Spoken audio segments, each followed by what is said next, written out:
यदा यदा हि धर्मस्य ग्लानिर्भवति भारत।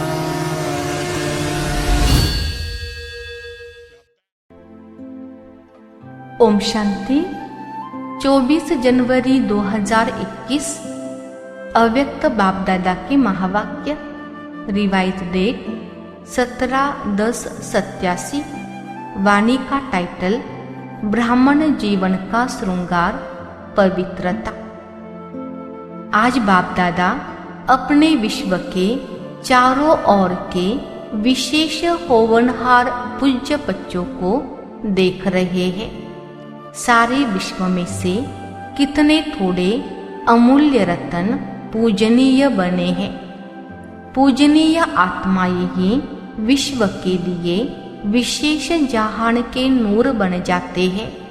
जैसे इस शरीर में नूर नहीं तो जहान नहीं, ऐसे विश्व के अंदर पूजनीय जहान के नूर आप श्रेष्ठ आत्माएं नहीं तो विश्व का भी महत्व नहीं। स्वर्ण युग व आदि युग व सतो प्रधान युग नया संसार आप विशेष आत्माओं से आरंभ होता है। नए विश्व के आधार मूर्त पूजनीय आत्माएं आप हो तो आप आत्माओं का कितना महत्व है। आप पूज्य आत्माएं संसार के लिए नई रोशनी हो।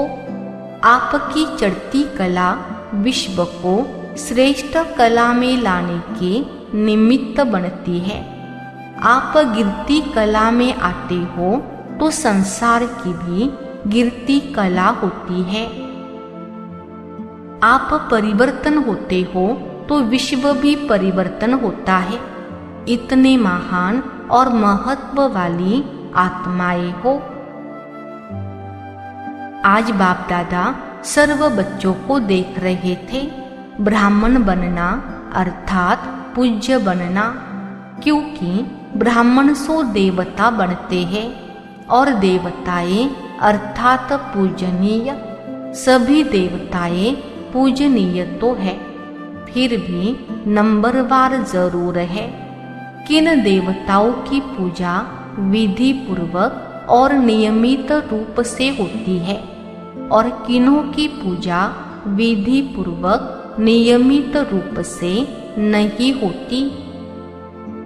किन्हों के हर कर्म की पूजा होती है और किन्हों के हर कर्म की पूजा नहीं होती है। कोई का विधि पूर्वक हर रोज श्रृंगार होता है और कोई का श्रृंगार रोज नहीं होता है। ऊपर ऊपर से थोड़ा बहुत सजा लेते हैं, लेकिन विधि पूर्वक नहीं। कोई के आगे सारा समय कीर्तन होता और कोई के आगे कभी कभी कीर्तन होता है। इन सभी का कारण क्या है? ब्राह्मण तो सभी कहलाते हैं, ज्ञान योग की पढ़ाई भी सभी करते हैं, फिर भी इतना अंतर क्यों? धारणा करने में अंतर है। फिर भी विशेष कौन सी धारणाओं के आधार पर नंबरवार होते हैं जानते हो? पूजनीय बनने का विशेष आधार पवित्रता के ऊपर है। जितना सर्व प्रकार की पवित्रता को अपनाते हैं उतना ही सर्व प्रकार के पूजनीय बनते हैं।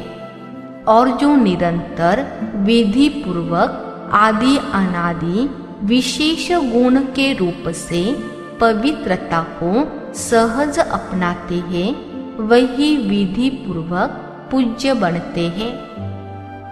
सर्व प्रकार की पवित्रता क्या है? जो आत्माएं सहज स्वतः हर संकल्प में, बोल में, कर्म में सर्व अर्थात ज्ञानी और अज्ञानी आत्माएं सर्व के संपर्क में सदा पवित्र वृत्ति, दृष्टि, वाइब्रेशन से यथार्थ संपर्क संबंध निभाते हैं। इसको ही सर्व प्रकार की पवित्रता कहते हैं। स्वप्न में भी स्वयं के प्रति या अन्य कोई आत्मा के प्रति सर्व प्रकार की पवित्रता में से कोई कमी ना हो। मानो स्वप्न में भी ब्रह्मचर्य खंडित होता है, वा किसी आत्मा के प्रति किसी भी प्रकार की ईर्ष्या व आवेश के वश कर्म होता या बोल निकलता है।